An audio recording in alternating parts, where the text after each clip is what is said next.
Provavelmente você começou a estudar pro IELTS escutando um podcast, às vezes comprou até um livro de Cambridge, viu alguns simulados ali e aprendeu mais ou menos como a prova funciona.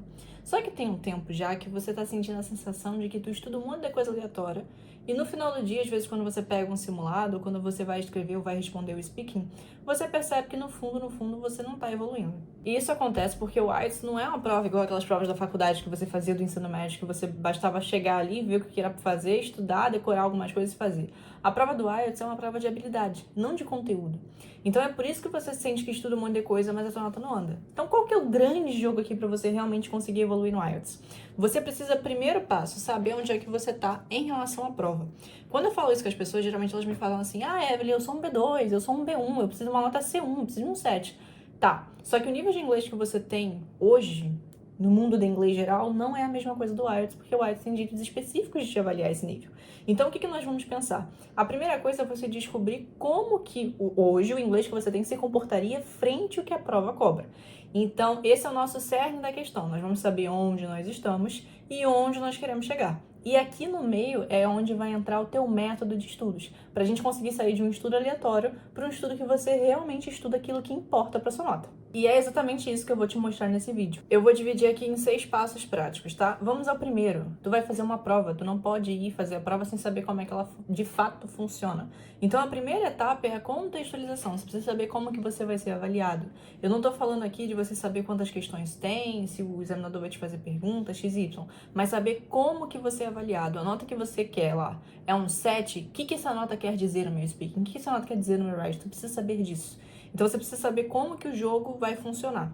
O segundo ponto é o ponto de partida que eu falei com vocês. Não adianta você sair estudando um monte de coisa colocar nas suas respostas, não sei mais o que, estudar um monte de gramática, se você não sabe quais são as lacunas que você tem versus a nota que você busca. Então, a primeira coisa que você vai fazer é fazer um simulado completo da prova.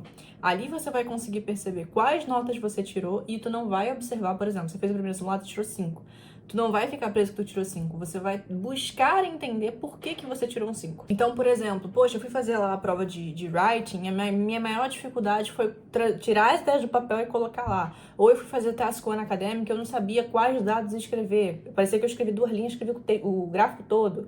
Ou, poxa, eu tenho as ideias no speaking, mas na hora que eu vou responder, parece que saem coisas mais simples do mundo, eu não consigo desenvolver essas respostas. É isso que você precisa ter de dados para você descobrir aonde são os pontos que você vai trabalhar. O passo 3 é a regra de Pareto. Talvez você conheça essa regra como 80-20. Basicamente, ela diz que 20% das coisas que você faz, assim tudo na vida, vão ser responsáveis por 80% dos seus resultados. E no IELTS não é diferente. Pense como se ele fosse uma escadinha. Para você conseguir sair, vou pegar o nosso exemplo, que nós vamos ficar com esse exemplo o vídeo todo, tá? Do 5 pro 7, a gente vai precisar percorrer um caminho, tá? Quais são os elementos aqui que fazem minha nota aprender no 7? Como é que eu vou no 5? Como é que eu vou pro 5,5? Como é que eu vou pro 6, pro 7? E aí a gente vai embora. Só que o grande ponto aqui é que você vai observar que no 5 tem várias coisas ali que deu problema. Tem várias lacunas.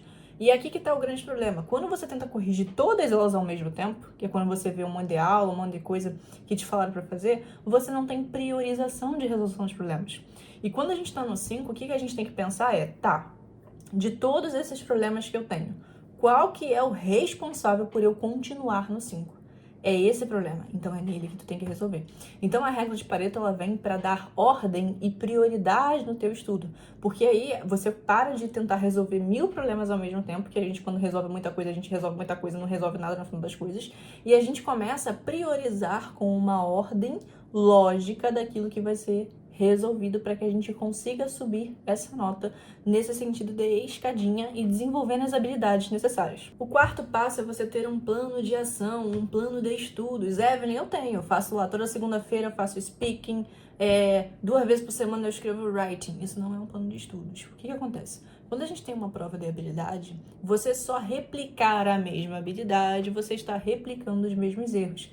Então vamos lá. Tem vários motivos lá para o writing estar preso no Band 6. A gente precisa descobrir quais que são. É a minha argumentação, eu cometo erros frequentes, eu não vario minhas estruturas, eu não aprofundo, eu fujo do tema. O que acontece? Todos esses problemas, para cada um deles, existem métodos específicos para solucioná-los. Ou seja, se você pega uma writing, tá com todos esses problemas, tu identificou, legal, e tu sai escrevendo outro, tu concorda comigo que tu não resolveu o problema da anterior? Portanto, tu vai replicar infinitamente? Portanto, o grande objetivo do plano de estudos não é fazer um cronograma bonito e colorido, é fazer você resolver e desenvolver as habilidades que vão te fazer aumentar a sua nota.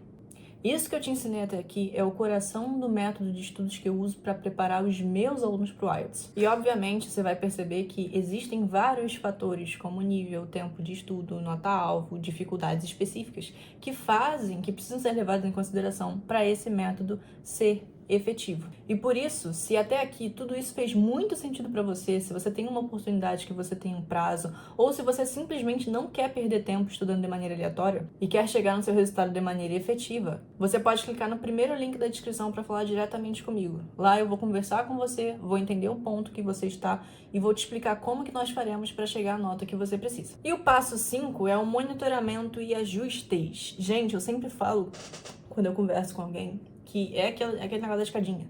Do 5 para o 6 é um caminho, do 6 para o 7 é um outro caminho. Se você estudar da mesma forma que você estuda para sair do 5, para sair do 6 para o 7, não vai dar efetivo e tu vai acabar estagnando. Por isso, a gente precisa da etapa 5, que é monitoramento e ajustes. Para garantir que esse estudo realmente está sendo efetivo, a gente precisa medir a tua evolução. Então não dá para você falar assim, tenho 6 meses para estudar, vou estudar durante os 6 meses, aí eu marco a prova e vou descobrir lá no dia. Cara, eu não penso desse jeito. A gente precisa ter meios de medir, de ver, até porque, como é que a gente vai saber se o estudo que a gente traçou está sendo efetivo se a gente não vê as notas subindo no simulado? Que é justamente a ferramenta que vão usar no dia para te avaliar. Esses simulados, eles são obrigatórios e eles devem ser usados não somente como uma ferramenta de medição, de você conseguir ajustar os teus estudos, mas através do simulado você vai conseguir saber onde você deve focar mais, onde você deve investir seu tempo, qual que é a habilidade que você precisa treinar e também para treinos práticos. Até porque, por exemplo, uma habilidade que é muito falada, que você tem que escutar um monte de podcast, não sei mais o que é para desenvolver, é o listening. Certeza que você já ouviu isso. Só que lá dentro, ele não vai querer só que você escute, mas que você escute, entenda, leia, escute certas coisas, consiga perceber nas entrelinhas. Então é muito diferente de você escutar um podcast. Às vezes é por isso que você entende tudo no podcast, no filme, mas na hora do listening tu tira um 5. Por quê? São habilidades diferentes. Talvez ninguém nunca tinha te explicado isso. Portanto, não dá para treinar o listening do IELTS escutando podcast. As habilidades são diferentes. E a partir desses dados, dessa medição, você vai conseguir dosar, mudar o teu rumo, fazer os ajustes para cobrir os novos pontos, uma vez que você já evoluiu. E por último, não menos importante, se você é novo ou se você já está acompanhando, você sabe que é muito comum as pessoas fazerem 1, 2, 3, 4, 5 provas e é até normalizado isso. Eu, particularmente, não acho isso nada normal. Eu acredito que é plenamente possível, com uma preparação estruturada, tendo esses dados, você marcar a sua prova e passar. Para isso, nós vamos ao passo 6, que é previsibilidade de nota e segurança. Eu sempre penso da seguinte maneira, quando você entra numa preparação, pelo menos aqui dentro que eu faço, a gente vai pensar numa reta crescente. O que é isso, Evelyn? É isso aqui, ó. As suas notas durante seu estudo precisam fazer esse movimento. Vou pegar de novo nosso exemplo do 5 para o 7. 5 aqui, 6, 6,5, tarará. Chegou no 7? Ótimo. Temos segurança de que você bateu a nota apenas uma vez, que você vai chegar lá e vai marcar sua prova de tirar 7? Não. Por quê? Tem várias situações adversas, tem simulados diferentes, tu pode pegar um gráfico diferente, tu pode pegar um tema no speaking que talvez tu não tenha tanto domínio assim, aí vai dar uma travada. Enfim, tem várias coisas aí que precisam ser consideradas. Justamente por isso que a gente precisa dessa ferramenta de previsibilidade e segurança. Como é que funciona? Se você bateu um 7, maravilha, evoluiu pra caramba. É seguro? Não. Então a gente vai precisar que esse mesmo resultado, que é o resultado que você precisa, se replique várias vezes ao longo de vários simulados diferentes, imitando a situação real de prova. Porque a administração de tempo psicológico também vai influenciar na tua performance no dia da prova. Portanto, a gente não pode simplesmente ignorar esses fatores.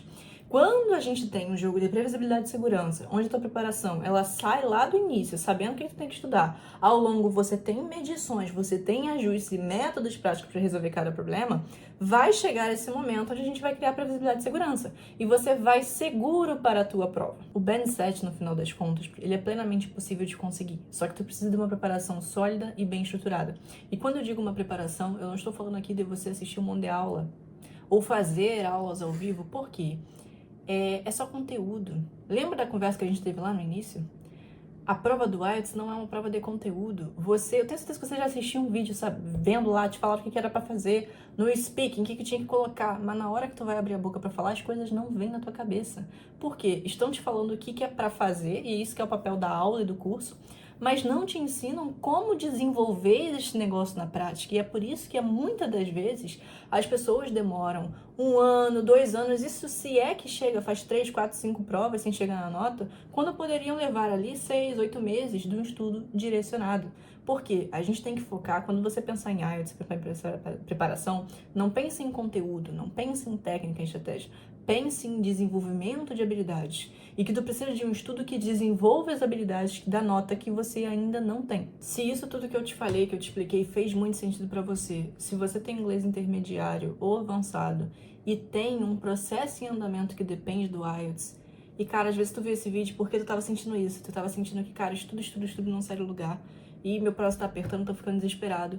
Ou talvez você começou a ver esse vídeo porque tu acabou de começar a estudar pro IELTS, mas tu tem um prazo e tu não quer perder o tempo que você tem estudando coisas que não te farão evoluir. Se esses que eu mencionei é o teu caso, tu pode clicar no primeiro link da descrição para falar pessoalmente comigo.